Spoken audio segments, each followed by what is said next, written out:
안녕하셨습니까? 네, 아주 행복한 안식일입니다. 현대 진리가 연합하는 아주 귀한 안식일이기도 합니다. 예.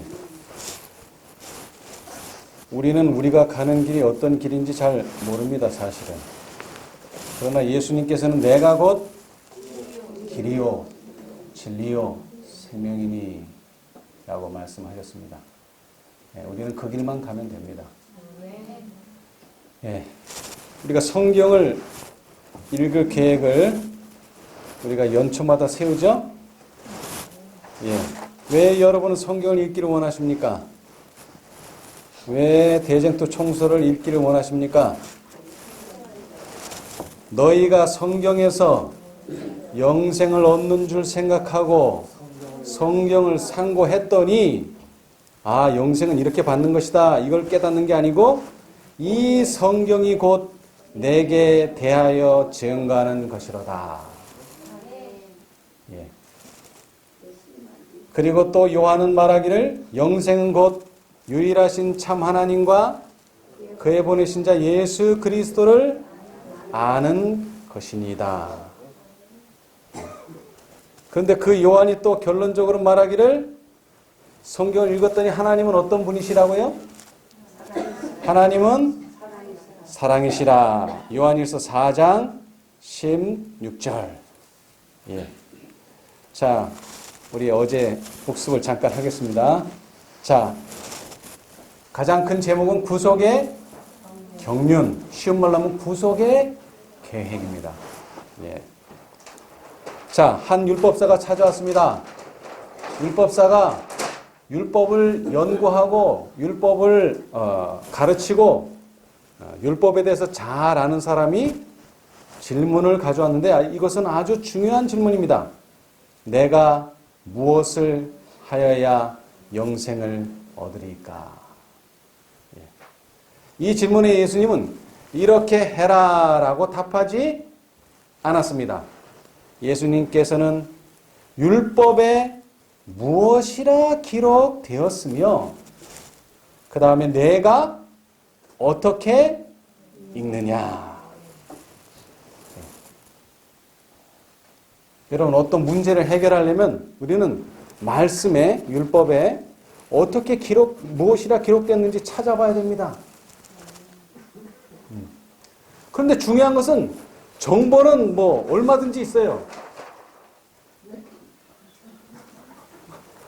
장관님 너무 빨리 넘기신 것 같은데요. 예, 정보는 얼마든지 있어요. 그런데 그 정보를 가지고 과연 이것을 어떻게 해석할 것이냐. 이 차이예요. 그런데 여기 특별히 내가 어떻게 읽느냐 그랬습니다. 여러분 오늘날 시대가 너무 좋다 보니까 내가 안 읽어도 다른 사람이 읽어줍니다, 요즘. 그렇죠? 그래서 들을 수 있어요. 근데 여기 분명히 예수님께서 말씀하시기를 내가 어떻게 듣느냐가 아니라 내가 어떻게 읽느냐. 듣는 거는 다른 사람의 말을 내가 들을 수 있죠. 근데 읽으려면 누구만 할 수 있어요, 이거는? 나만 할 수 있어요. 아, 우리 목사님이 뭐라 그러시더라. 그건 듣는 거죠. 듣기는 안 됩니다. 뭐라고요? 내가 어떻게 읽느냐. 네가 읽으라는 얘기에 네가 다른 사람 시키지 말고 다른 사람 거 말 듣지 말고 네가 연구하라는 겁니다.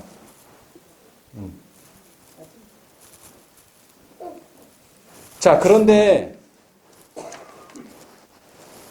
우리가 성경을 읽을 때 한 가지 생각해야 되는 게 벌써 넘어왔지만은 이 세상을 덮고 있는 어둠은 뭐라고요? 하나님께 대한 오해의 어둠이다 그랬어요. 자, 이 세상은 언제의 세상입니까? 노아 시대의 세상입니까? 예, 재림 직전의 세상이죠. 예, 그러나 꼭 이것은 재림 직전만 하지 않더라도 항상 세상은 어떻게 해왔습니까? 세상은 어두웠었어요. 특별히 뭐에 대해서요? 하나님께 대해서.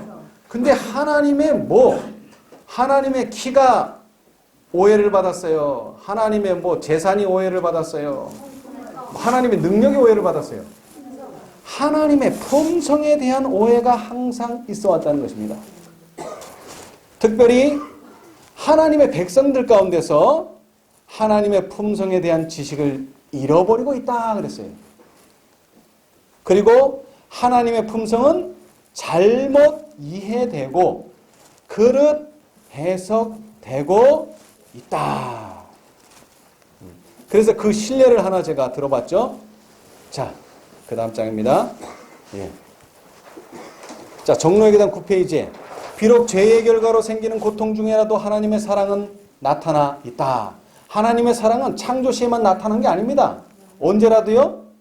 죄의 결과로 생기는 고통 중에서도 하나님의 사랑은 나타나 있다는 것입니다. 성경에 기록하실 때 땅은 너로 인하여 저주를 받았다고 하였다. 자, 성경에 어떻게 기록되어 있다고요?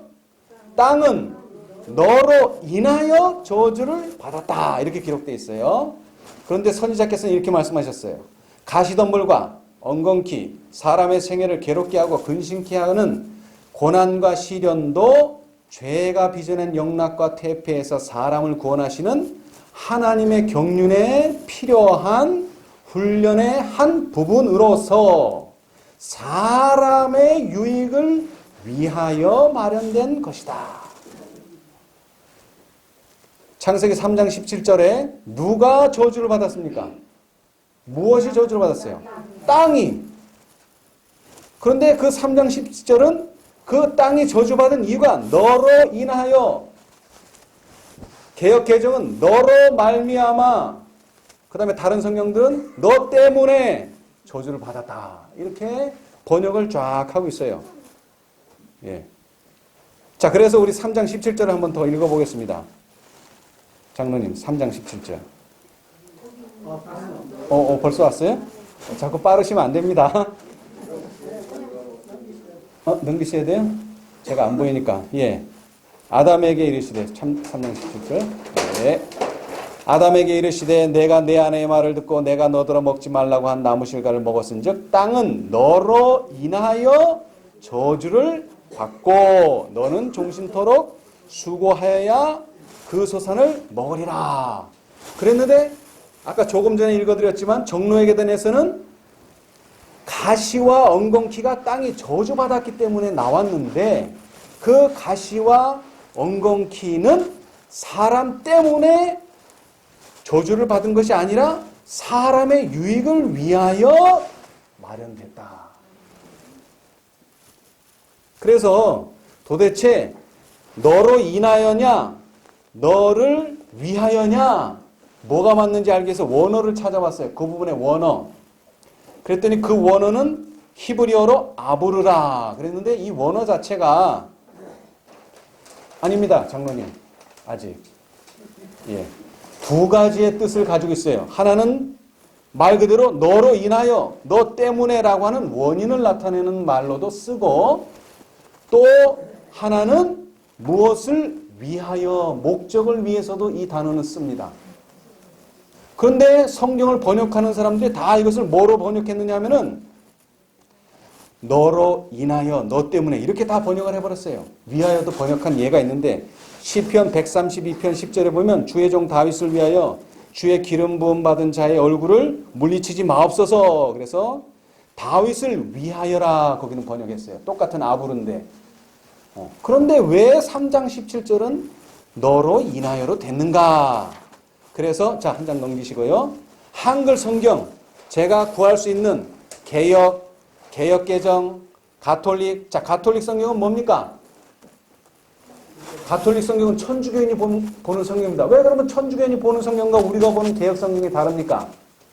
그 사람들은 외경을 인정하기 때문에 우리는 성경이 몇 권이죠? 66권인데 그 사람은 66권이 넘어요. 그래서 성경이 다를 수밖에 없어요. 근데 그 사람들 번역도 마찬가지예요. 가톨릭 성경도 너로 인하여예요. 너 때문에예요. 그 다음에 공동번역. 공동번역은 왜 공동번역이냐? 천주교회가 읽는 성경 다르고 개신교회가 읽는 성경 다른데 우리가 다 예수를 믿는데 왜 따로 성경 보냐? 같이 번역을 한번 해보자. 그래서 공동으로 번역했는데 똑같아요. 너로 인하여, 너 때문에. 그 다음에 바른 성경, 새번역 성경, 쉬운말 성경, 쉬운 성경, 우리말 성경, 현대어 성경, 현대인의 성경, 심지어는 한글 킹제임스도 다 너로 인하여, 너 때문에라고 다 돼 있어요. 근데 재미있는 것은 영어 성경을 보니까, 킹제임스 성경을 보니까 이게 cursed is the ground for thy sake라고 돼 있어요. 근데 이 킹제임스의 이 어순이 문법하고 좀 안 맞아요. 그래서 문법에 맞게 주어를 맨 앞에 놓고 동사 놓고 이렇게 하니까 the ground is cursed for thy sake예요. 이거를 인터넷 번역기에다가 딱 집어넣으니까 뭐라고 번역을 하느냐, 걔가. 땅은 너를 위하여 저주를 받은 것이다. 이게 킹제임스예요. 그런데 이상하게 한글 킹제임스는 누가 번역을 했는지 똑같이 너로 인하여예요. 분명히 영어는 이렇게 돼 있는데. 그게 왜 그래요? 눈이 멀어서 그렇죠. 뭐 다른 거 아니에요. 인과를 따지자는 거지. 너 때문에, 인간 때문에 땅이 저주받았다는 거죠. 뭐 다른 거 아닙니다. 근데 아까도 말했지만 사람들이 뭘 오해하고 있다고요? 하나님의 품성을. 하나님은 사실 땅을 저주했지만 왜 저주했어요? 너 때문에 저주받은 거 이러려고 한 게 아니고 너를 위하여 땅을 저주했다 내가. 근데 무엇을 위해서요? 이게 중요해요. 무엇을 위해서? 어떤 유익? 우리의 유익 맞는데 어떤 부분에서? 하나님의 경륜. 아까 제일 첫 번째 제목이 뭐죠? 구속의 경륜을 위해서 그거를 줬다 이 말이에요. 구속의 경륜. 우리는 구속의 경륜을 이해해야 돼요. 물론 그것이 인간의 유익이기도 하지만, 근데 오늘날 사람들이 너무 이기적이다 보니까 나만 구원받으면 된다는 이런 사상이 아주 팽배해 있어요. 근데 그것이 아니라는 것입니다. 왜? 이것은 구원의 계획, 하나님의 경륜의 일부분으로서 사람에게 유익이 된다는 것입니다. 이것이 아주 중요합니다. 그래서 우리는, 자, 한 장 넘겨주시고요. 아까 읽었던 그 부분적인 부분을 좀 더 확대해서 읽겠습니다. 이 세상을 덮고 있는 어두움은 하나님께 대한 오해의 어둠이다. 사람들은 하나님의 품성에 대한 지식을 잃어버리고 있다. 하나님의 품성은 잘못 이해되고 그릇 해석되고 있다. 이러한 때에 하나님께서 주신 기별이 전해져야 한다. 하나님께서 주신 기별이 뭡니까?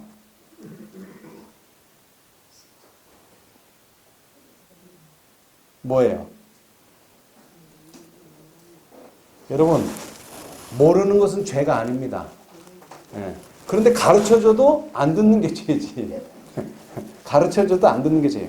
여러분, 간단하잖아요. 하나님께서 주신 기별이 뭐겠어요? 오해를 풀어주는 기별이겠죠? 그렇죠? 이 기별은 광범위한 감화력과 구원의 능력을 가지고 있다. 하나님의 품성이 널리 알려지게 해야 한다. 이 어두운 세상에 하나님의 영광의 빛, 곧 그분의 인자와 긍휼과 진리의 빛을 비춰주어야 한다. 이 기별이 무슨 기별이에요? 믿음으로 말미암는 의죠. 계시록 18장에 그의 영광으로 땅을 환하게 하는 기별이죠. 그런데 성경을 해석하는 사람들이 잘못 해석하고 있다는 거예요. 너를 위하여 땅을 저주하셨는데 너 때문에 저주했다고 이렇게 번역을 했다 이 말이에요. 자, 그래서 새해에는 누구 때문에라고 말하지 말고 모든 것이 나를 위한 것이다. 감사하게 받아들이시면 어떻게 된다고요? 어떠한 시련이라도 믿음으로 받아들이면 어떻게 된다 그랬죠?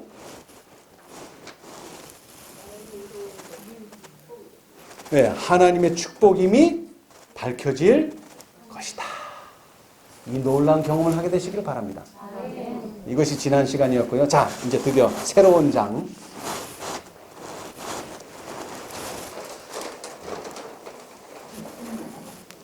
하나님의 계획은 하나의 희생, 하나의 선물을 통하여 세워졌다. 구속의 계획은 선물로 시작되어, 선물로를 더 넣으면 좋습니다. 원본에는 없지만 선물로 마치는 것처럼 그렇게 추진되어야 한다. 교회증언 5권 730페이지. 자, 하나님의 계획은 어떻게 세워졌다고요? 희생. 또 뭐로? 선물을 통하여 세워졌다. 그런데 그 다음 문장은 점점점하고 그 다음 문장은 구속의 계획은 뭐로 시작하여? 선물로 시작하여 뭐로? 선물로 마치는 것처럼 그렇게 추진되어야 한다는 것입니다. 자, 여러분 질문을 드리겠습니다. 성경 66권에 하나님의 선물, 이게 몇 번 나올까요?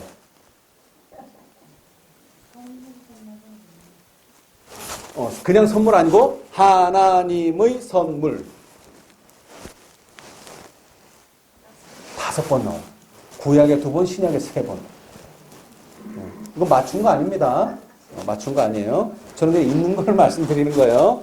자, 전도서에 2번 나와요. 사람마다 먹고 마시는 것과 수고함으로 낙을 누리는 것이 하나님의 선물인 줄을 또한 알았도다. 어떤 사람에게든지 하나님이 재물과 부여를 주사 능히 누리게 하시며 분복을 받아 수고함으로 즐거워하게 하신 것은 하나님의 선물이다. 그 다음에 우리가 잘 아는 사마리아 여인에게 뭐라고 말씀하셨느냐? 예수께서 대답하여 가라사대 내가 만일 하나님의 선물과 또 내게 물 좀 달라 하는 이가 누구인 줄 알았다면 내가 그에게 구하였을 것이요 그가 생수를 내게 주었으리라. 요한복음 4장 10절. 자, 그 다음에는 사도행전 8장 20절. 베드로가 가로되 내가 하나님의 선물을 돈 주고 살 줄로 생각하였으니 내 은과 내가 함께 망할지어다.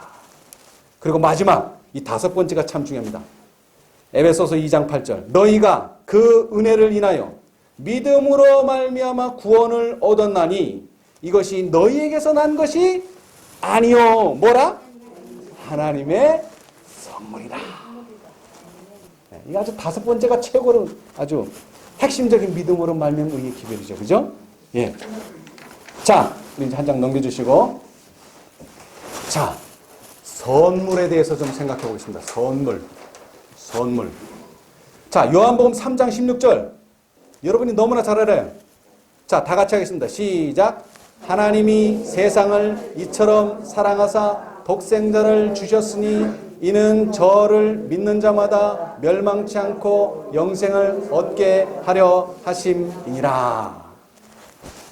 자, 그런데 빨간색으로 주셨으니 라고 되어 있죠? 뭘 주셨어요?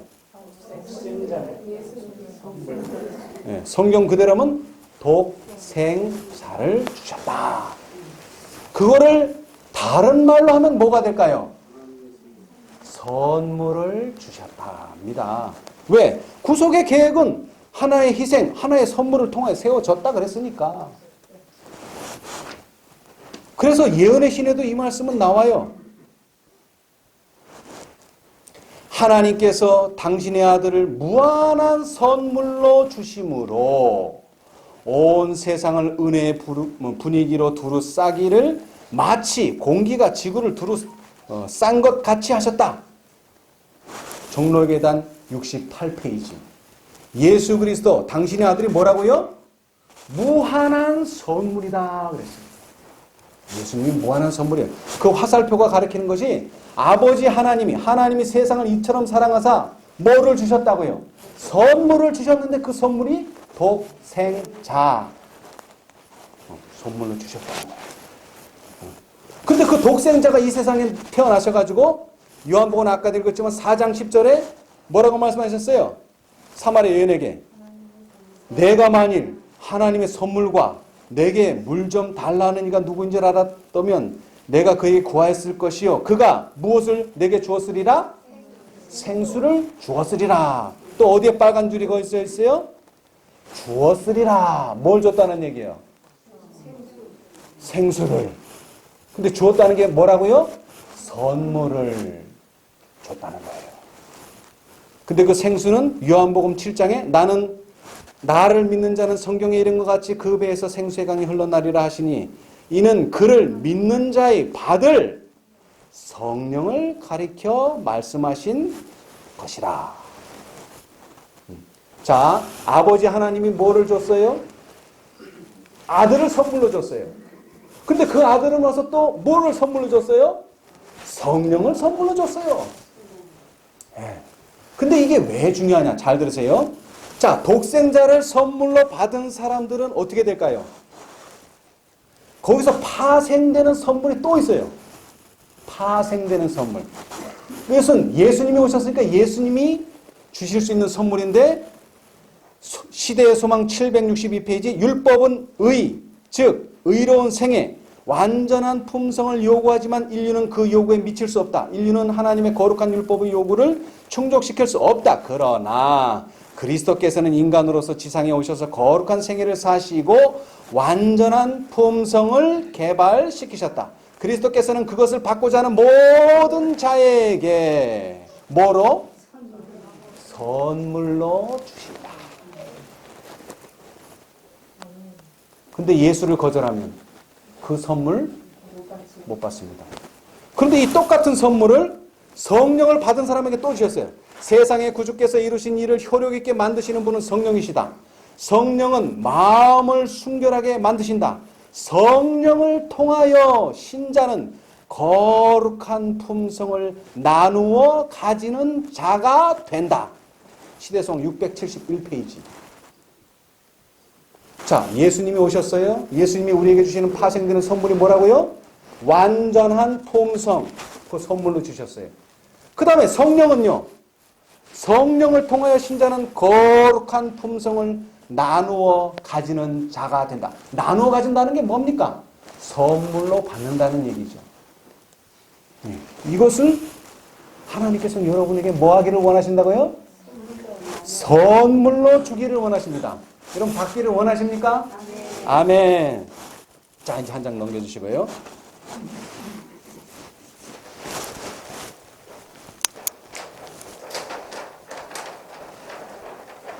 자, 여기도 나오지만은 오라. 저 첫 단어가 뭐죠? 오라죠. 우리 하나님께로 나오라. 오라는 거예요. 오라. 왜 오라 그러실까요? 왜 오라 그러실까요? 선물을 주려고 그러죠. 자, 그가 널리 용서하시리라. 여호와의 말씀에 내 생각은 너희 생각과 다르며 내 길은 너희 길과 달라서 하늘이 땅보다 높은 것 같이 내 길은 너희 길보다 높으며 내 생각은 너희 생각보다 높으니라. 이사야 55장 7절로 9절. 자, 100에다 20을 더하면 얼마입니까? 120. 이거 모르는 사람 여기 없어요. 자, 그런데 이상하다. 왜 100에다 20을 더했는데 60밖에 안 될까요? 근데 제가 이것은 좀 공식이 다르기 때문에 그 플러스를 빨간색으로 표현했어요. 더하기를. 자, 어떻게 될까요, 이거? 크도다. 무슨 비밀이요? 경건의 비밀이요. 그렇지 않다 하느니 없도다. 그는 육신으로 나타난 바 되시고 영으로 의롭다 하심을 입으시고. 디모데전서 3장 16절. 100 더하기 20이 왜 60이 되는지 그 비밀을 좀 풀어보십시다. 자, 한 장 넘기세요. 이제 답이 나와 있어요, 저기에. 이것 때문에 제가 차트 만들었어요. 이것 때문에 제가. 자, 여러분. 성경절부터 읽겠습니다. 우리 주 예수 그리스도의 은혜를 너희가 알거니와 부요하신 자로서 너희를 위하여 가난하게 되심은 그의 가난함을 인하여 너희로 뭐? 부욕해 하려 하심이니라. 이게 무슨 뜻입니까? 예수님이 가난해졌는데 왜 가난해졌다고요? 너를 부욕해 해주려고 내가 가난해졌다는 거예요. 예수님이 가난해진 만큼 우리는 뭐 돼야 돼요? 부해져야 돼요. 우리가 부해진 만큼 예수님은 가난해져야 돼요. 근데 이것이 자연의 법칙에서 배울 수가 있습니다. 똑같은 양의 물을 더하면 100도씨의 물을 20도씨의 물을 더하면 어떻게 돼요?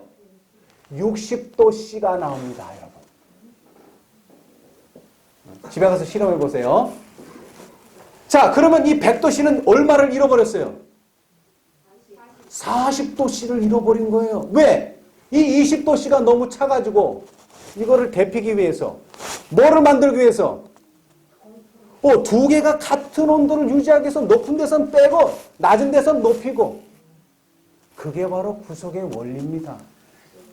자, 다시 읽겠어요. 자, 이거 건드리지 마시고요, 장로님. 네. 구속의 계획은 하나의 희생, 하나의 선물을 통하여 세워졌다. 자, 하나님은 뭐를 해야 돼요? 희생을 해야 돼요. 마이너스를 하셔야 된단 말이에요. 누구를 위해서? 우리를 위해서. 근데 그 방법이 뭐예요? 선물로. 우리는 선물이에요. 우리 한 공로 아무것도 없어요. 하나님의 선물로 값 없이 사게 된 겁니다. 왜? 하나님이 희생하셨기 때문에. 근데 이것은 사실 정확한 공식은 아니에요. 왜? 왜 정확한 공식이 아닐까요? 하나님께서는 우리를 의롭게 하시기 위하여 자신의 의를 우리에게 주셨죠. 그렇죠? 그런데 이 차이가 너무나 큰 거예요. 의로움과 부정함의 차이가 너무나 커요. 그렇죠? 네. 그러나 이것을 어느 정도 설명해 줄 수는 있어요, 이것이. 자, 다시 말합니다. 예수님께서 가난하게 되신 이유는 우리를 부욕해 하시기 위해서 그런 것입니다. 다른 것이 아니에요. 그런데 이것은 아까도 말했지만 같은 양의 물일 경우가 가능한 겁니다. 같은 양의 물. 하나는 물, 하나는 기름이면 돼요, 안 돼요? 안 돼요. 왜 예수님이 인간이 되셔야 됩니까? 우리에게 그 부요함을 주시기 위해서는 우리와 똑같은 조건을 가지셔야만 된다는 것입니다. 똑같은 조건. 인간이 되셔야 돼요. 그래서 하나님께서 우리에게 무엇을 준 거예요? 한마디로 신성을 주신 거예요. 자신은 뭘 입고? 인성을 입으시고. 왜? 우리를 부욕해 하시기 위하여. 네. 자, 다시 읽겠습니다. 율법의 의, 즉 의로운 생애, 완전한 품성을 요구하지만 인류는 그 요구에 미칠 수 없다. 인류는 하나님의 거룩한 율법의 요구를 충족시킬 수 없다. 그러나 그리스도께서는 인간으로서 지상에 오셔서 거룩한 생애를 사시고 완전한 품성을 개발시키셨다. 그리스도께서는 그것을 받고자 하는 모든 자들에게 값없이 선물로 주신다. 그래서 구속의 계획은 선물로 시작되어 선물로 마치는 것처럼 그렇게 추진되어야 한다. 근데 여기서 이제 중요한 게 있어요. 그러면 그 선물을 우리가 어떻게 받을 것이냐? 한 장 넘겨주십시오. 이게 중요해요. 어떻게 받을 것이냐?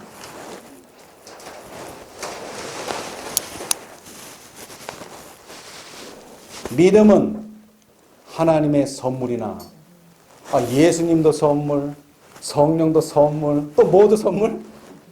믿음도 선물. 이거 뭐 선물 아닌 거 찾는 게 더 쉽겠어요, 이거. 전부 다 선물이에요. 그런데 여기서 중요한 게 있어요. 선물이지만 그 선물을 받으려면 뭐가 필요합니까? 믿음도 선물이라는데 또 뭐 믿음이 필요해요. 믿음도 선물이라는데. 그런데 그 선물을 받으려면 손이 필요하다 이 말이에요. 근데 그 손을 뭐라고요? 믿음을 행사해야 된다는 것입니다. 갈렙이 어떻게 가나안 땅을 얻었다고요? 믿습니다. 믿습니다. 이게 아니죠. 나 이 땅 주십시오. 행사라는 게 행사. 주십시오. 저는 믿습니다. 믿습니다. 두 팔 딱 쥐고서 믿습니다. 믿습니다. 이게 아니라 나 이 땅 이거 가나안 정복할 거니까 나 이 땅 주십시오. 실제로 그걸 행사를 했다는 거예요. 믿음은 하나님의 선물이나 믿음을 행사하는 능력은 누구의 것이다? 우리의 것이다. 이것까지는 하나님이 안 해주십니다, 여러분. 그러나 뭐까지는? 믿을 마음까지는 주세요. 믿고 싶다. 근데 마음만 가지면 돼요?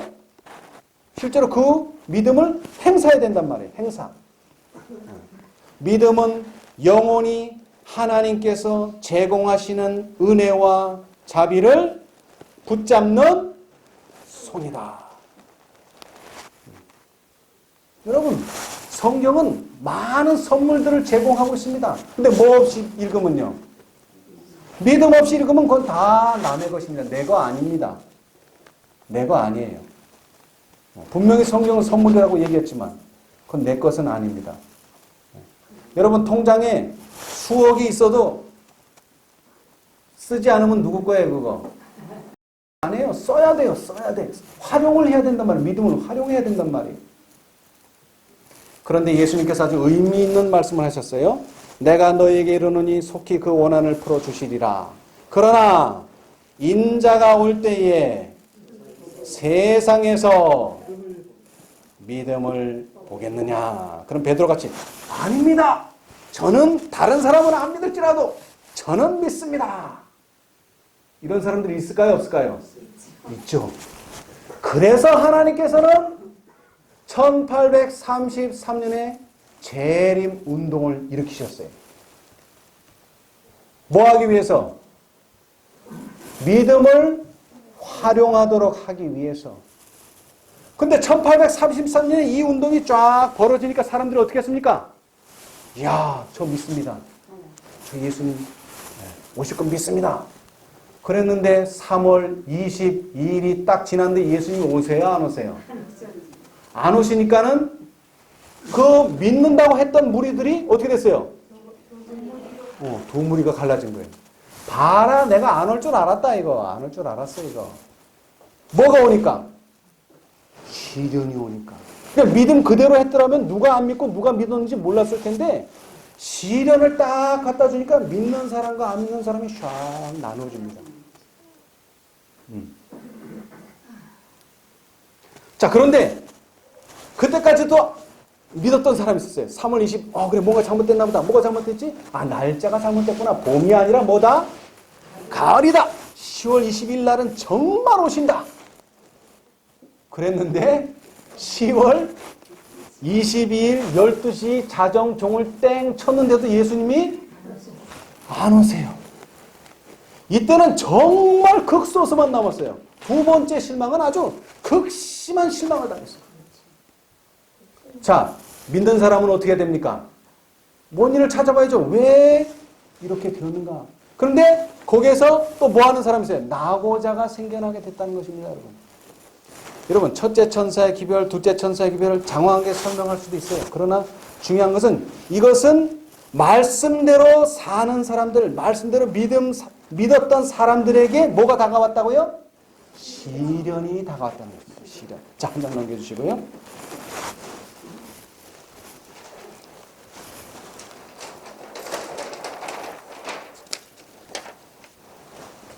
자, 초기 문집의 첫째 천사의 기별에 첫째 천사의 기별이 나오고 그 다음에 둘째 천사의 기별이 나오고 그 다음에 두 가지의 내용이 나오는데요. 거기에는 예증이 나옵니다. 예증.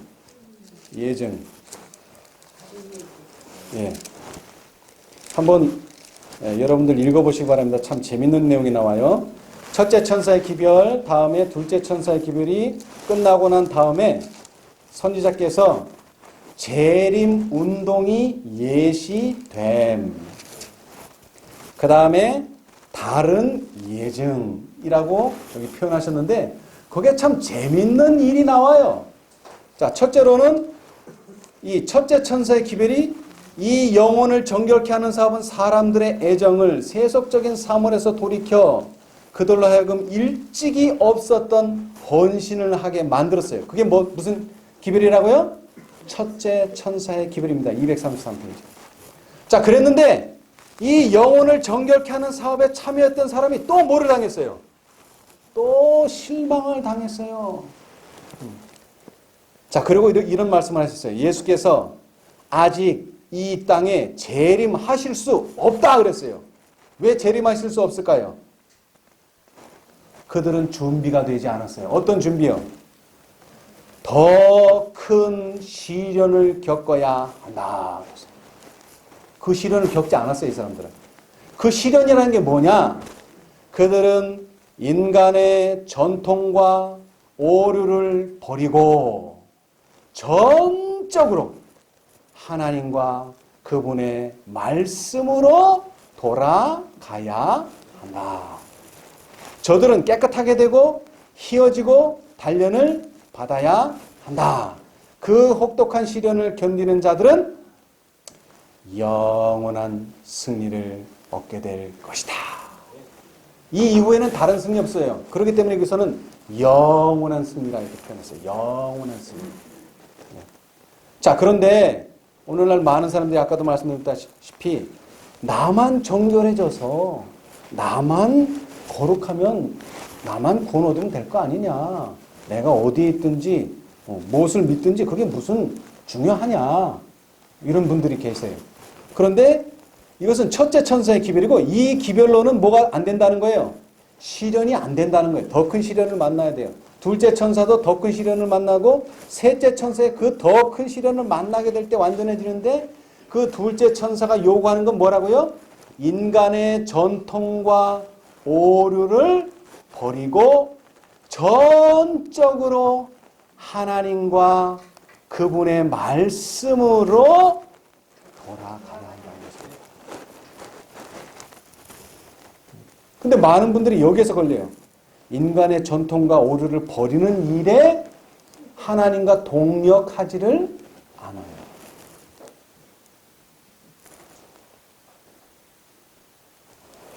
자, 셋째 천사의 기별을 좀 읽어드릴게요. 초기 문집 254페이지. 이 기별은 하나님의 자녀들에게 그들에게 닥쳐오는 시련과 고통의 때를 없습니다, 장로님. 고통의 때를 보여줌으로써 그들로 하여금 경계하도록 주어진 것이다. 여기도 나오죠? 셋째 천사의 기별이 뭐라고요? 시련과 고통의 때를 보여줌으로 그들로 하여금 경계하도록 해서 그 시련과 고통을 견디도록 해주는 겁니다. 그 기별이. 그 천사는 그들은 짐승과 그 우상과 접전을 하게 될 것이다. 짐승과 그 우상이 요구하는 게 뭡니까? 인간의 전통을 따라라.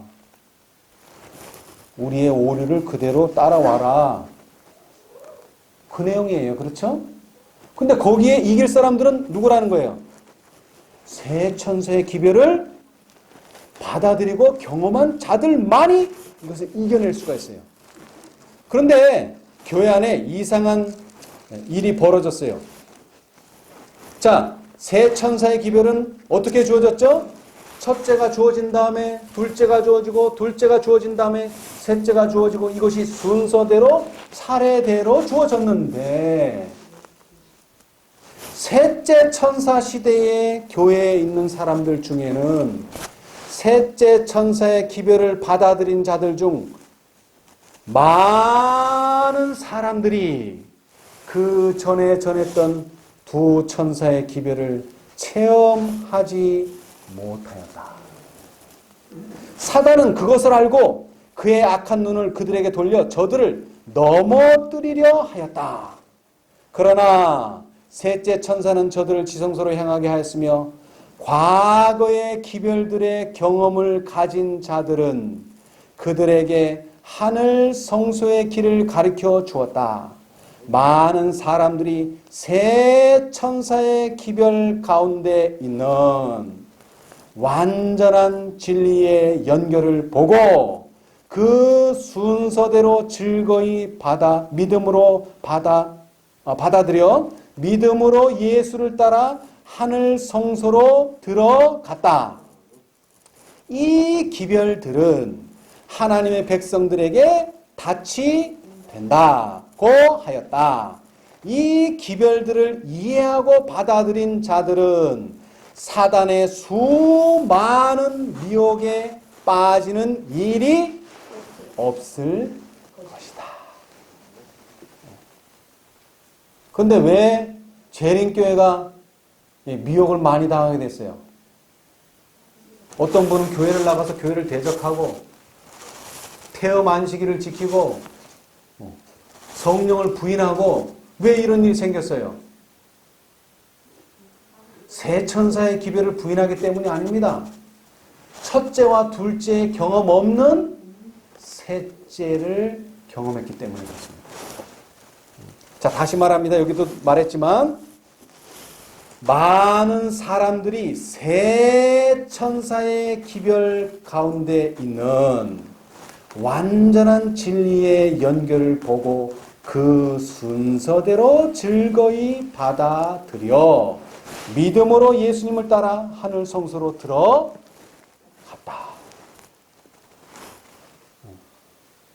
뭐가 필요해요? 그러니까 세 천사의 기별이 필요한 겁니다.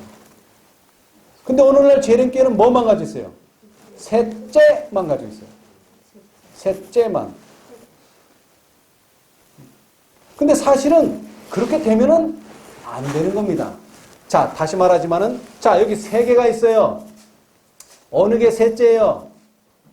요거 중에 어느 게 셋째예요? 모르죠. 그러나 셋째가 분명히 있어요. 왜? 세 개니까. 근데 이렇게 하나를 말하면서, 자, 셋째가 어디 있어요, 여기? 이거는 첫째밖에 안 돼요. 첫째도 아니죠. 여러분, 성경의 14장에 첫째 천사라는 말이 있어요, 없어요? 없어요. 하나만 있는데 뭐 첫째, 둘째를 왜 따져? 하나밖에 없는데.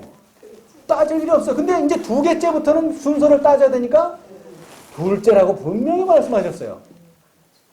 그 다음에는 둘째 다음에니까 셋째라고 분명히 말씀하셨어요. 그런데 오늘날 사람들은 셋째만 믿고서 배우고서 알고서 셋째니까 나는 첫째, 둘째를 가졌다고 생각하고 있어요. 그러니까 자꾸 힘을 잃어버리는 거예요. 그러니까 힘을 잃는 거예요. 여러분, 셋째는 다시 말하지만 첫째 없이 둘째 없이는 셋째는 없습니다. 없어요. 이것을 누가 잘 안다고요? 사단이 잘 알죠. 사단이 잘 알아요. 그러니까 셋째 천사의 기별만 가지고 자기가 다 있는 줄 착각하고 있는 거죠. 그죠? 자, 이 예증에 보면은요, 참 재밌는 내용이 하나 나와요. 오늘날 교회들이 어떤 일을 벌이고 있는가 보세요. 자, 제가 지난 시간에 말씀드렸지만, 마차를 타고 가다가, 말을 타고 가다가, 맨몸으로 가다가, 양말까지 벗고 가다가, 제일 마지막으로 남는 게 뭡니까? 줄. 무슨 줄? 밧줄인데 녹색 줄이죠. 그런데 여기 또 하나의 줄이 나와요. 또 하나의 줄. 또 하나의 줄. 자, 여기 예증에 나오는데요. 다른 예증에 보시면은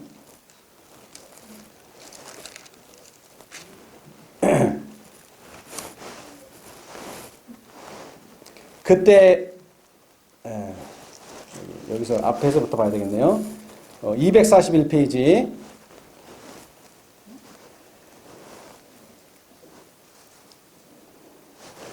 그때 한 영광스러운 빛이 그 기별을 받아들인 모든 자들을 환하게 비추었다.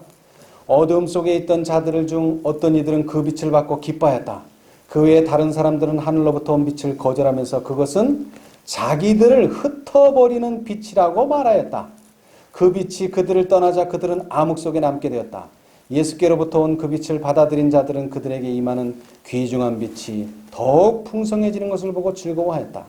그들의 얼굴은 거룩한 기쁨으로 빛났으며 그들은 진지한 태도로 예수님을 쳐다보면서 천사들과 함께 하나님을 두려워하며 그에게 영광을 돌리라. 이는 그의 심판하실 시간이 이르렀음이니 라고 외쳤다. 그들이 이렇게 외칠 때 나는 어둠 속에 있는 자들이 어깨와 옆구리로 그들을 밀어내는 것을 보았다. 근데 왜 밀어낼까요? 왜 밀어내요?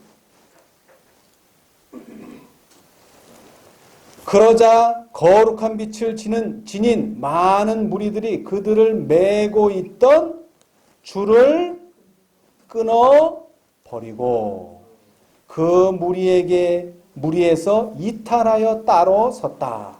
이런 일이 진행되고 있을 때 다른 무리에 속해 있으면서 그들의 존경을 받고 있던 사람들이 각기 아첨하는 말과 무서운 눈초리와 위협하는 제스처를 하면서 그 사이를 빠져나와 약해진 줄을 팽팽하게 잡아 다녔다. 왜냐하면 이 줄 속에 사람들이 갇혀 있었는데 몇 명이 빠져나가니까 줄이 어떻게 돼버렸어요? 헐렁해지니까 줄을 다시 쪼이는 거예요. 그러면서 뭐라고 말해요? 이들은 쉬지 않고 하나님께서 우리와 함께 계시고 우리는 빛 가운데 있다. 우리는 진리를 가지고 있다는 말을 되풀이하였다. 그냥 쪼이면 아니죠? 이런 말을 해야지 그 안에 가만히 있죠. 그러면서 줄을 자꾸 팽팽하게 당기는 거예요. 왜? 더 이상 하나님의 말씀을 말씀대로 생각하지 못하고 연구하지 못하도록 그저 시키는 대로 하는 로봇을 만들기 위해서 줄을 당기는 거죠. 네. 자, 그런데 이게 그걸로 끝나는 게 아니에요. 이 사람들에게 또 변화가 오는데 뭐가 와요? 그때에 조롱당하던 자들을 향하여 그들에게서 나와 부정한 것을 만지지 말라고 외치는 한 음성을 들었다. 이 외침에 따라서 수많은 무리가 그들을 두른 줄을 끊어버리고 어둠 가운데 있는 무리들을 떠나 이미 자유를 얻은 자들과 연합하였다. 처음에는 줄 끊고 나온 사람이 아무도 없었어요. 그죠? 그게 첫째 천사의 기별 하에서 그래요. 근데 그 사람들이 나오고 나니까 이제 두 번째로 나오는 사람들은 뭐예요? 나올 때 자유로운 무리가 있어요. 그러면 그 사람들하고 뭐 하면 돼요? 이제 이미 자유를 얻은 자들과 연합하여 기꺼이 그들의 외침에 동참하였다. 나는 아직 흑암 중에 있는 무리들 중에 남아서 진지한 번민의 기도를 드리고 있는 소수의 무리를 보았다. 목사들과 지도자들이 이 여러 무리들 사이를 돌아다니면서 줄을 더 굳게 잡아 메었지만 여전히 그 열렬한 기도 소리는 그치지 않고 들려왔다. 그때 나는 간구하던 자들이 손을 내밀어 하나님 안에서 즐거워하며 자유를 누리는 가운데 연합된 자들에게 도움을 요청하는 것을 보았다. 그들이 하늘을 우러러보며 위를 가리킬 때 그들 가운데서 나와 따로 있으라고 대답하였다. 나는 자유롭게 풀려나오기를 위해 투쟁하는 사람들을 보았는데 마침내 그들은 그들을 두르고 있던 줄을 끊어버렸다. 그들은 끈을 더욱더 조여 매는 힘에 저항하며 하나님이 우리와 함께 하신다. 우리는 진리를 가지고 있다고 반복하는 주장에 넘어가지 않으려고 안간힘을 쓰고 있었다. 줄을 끊고 나오는 일이 3번 있어요. 3번. 처음에는 그 줄을 끊고 나온 사람이 아무도 없었어요. 그것은 최초의 무리죠. 그런데 두 번째, 세 번째는 어때요? 이미 나와 있는 자유로운 무리에게 연합하면 되는 거예요. 근데 상황은 더 악화됐어요. 근데 그들은 항상 반복하는 말이 있어요. 뭐라고요? 하나님이 우리와 함께 하신다. 우리는 진리를 가지고 있다. 이 말만 계속 반복하는 거예요. 근데 뭐가 없어요? 생기가 없죠. 그 사람들은 생기가 없어요. 생기가 없다는 얘기예요. 여러분,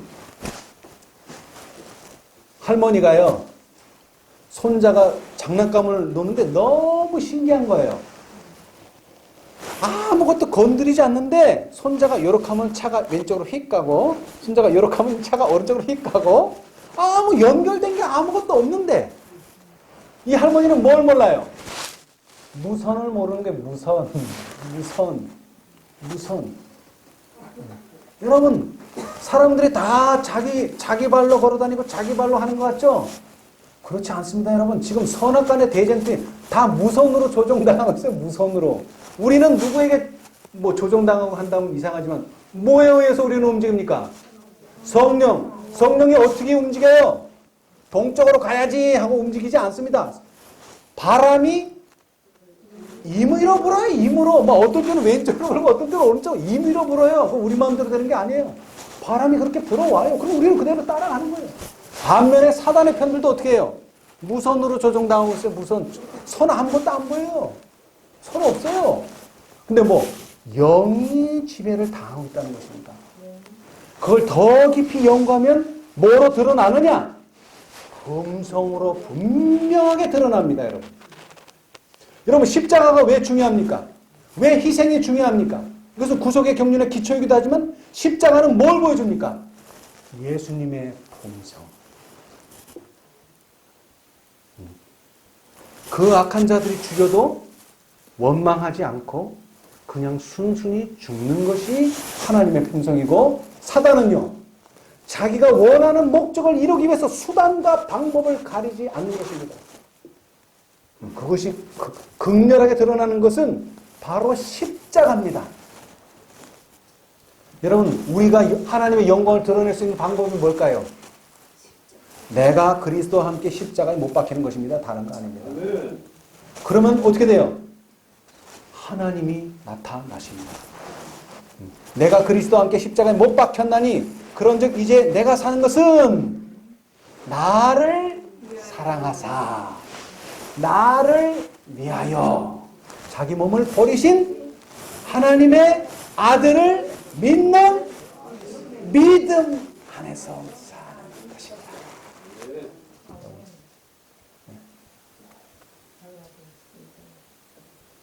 이제 이것을 우리는 어떻게 해야 됩니까?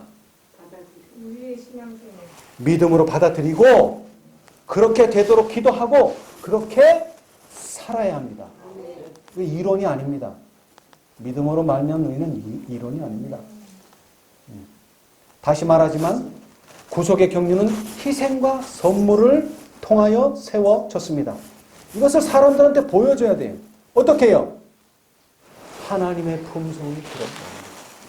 그것이 영광이요, 그것이 빛입니다. 그런데 그렇게 하려면 뭐가 무장돼야 돼요? 말씀이 무장돼야 돼요. 말씀. 왜? 세상은 뭐로 덮여있기 때문에? 어두움으로 덮여있기 때문에. 여기서는 그런 것 같은데 세상에 나가보니까 안 그래. 부딪혀 보니까 안 그래. 그럼 또 뭘 기억해야 돼요? 구속의 계획은 하나의 희생과 하나의 선물을 통하여 세워졌다. 자, 이 말씀만 읽고 마치겠습니다. 구속의 계획은 하나의 희생 곧 하나의 선물을 통하여 세워졌다. 구속의 계획은 선물로 시작되어 선물로 마치는 것처럼 그렇게 추진되어야 한다.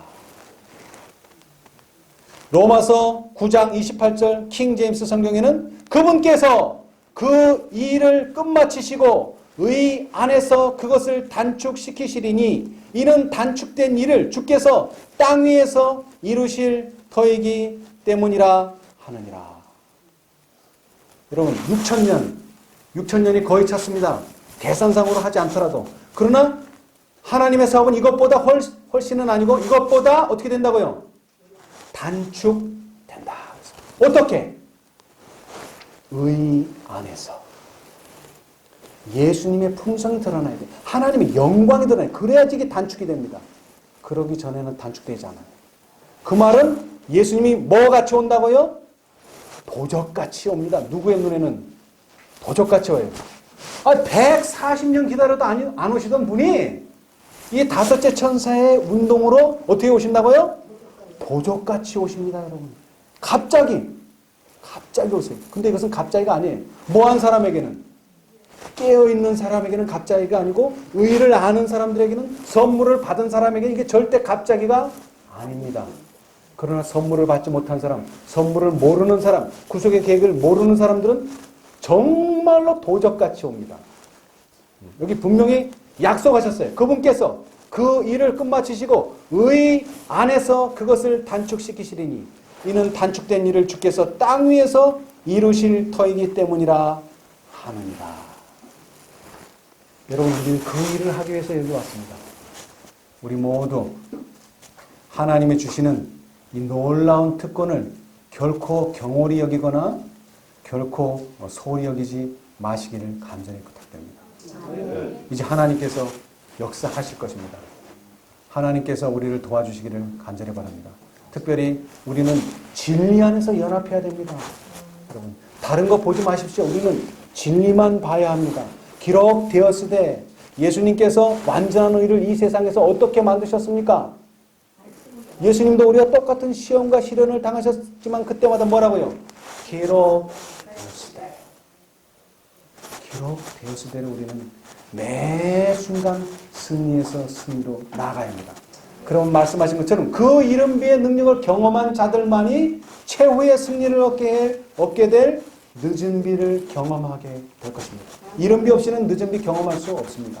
그거 갑자기 오는 거 아닙니다. 준비된 사람만이 받게 될 것입니다. 근데 그 준비는 뭐라고요? 믿음의 손으로 하나님이 주시는 선물을 붙잡는 것입니다. 우리 모두 이런 믿음을 매일의 생애에서 행사하셔서 우리 모두 하나님이 주시는 놀라운 특권에 참여하는 저와 여러분 되시기를 간절히 바랍니다.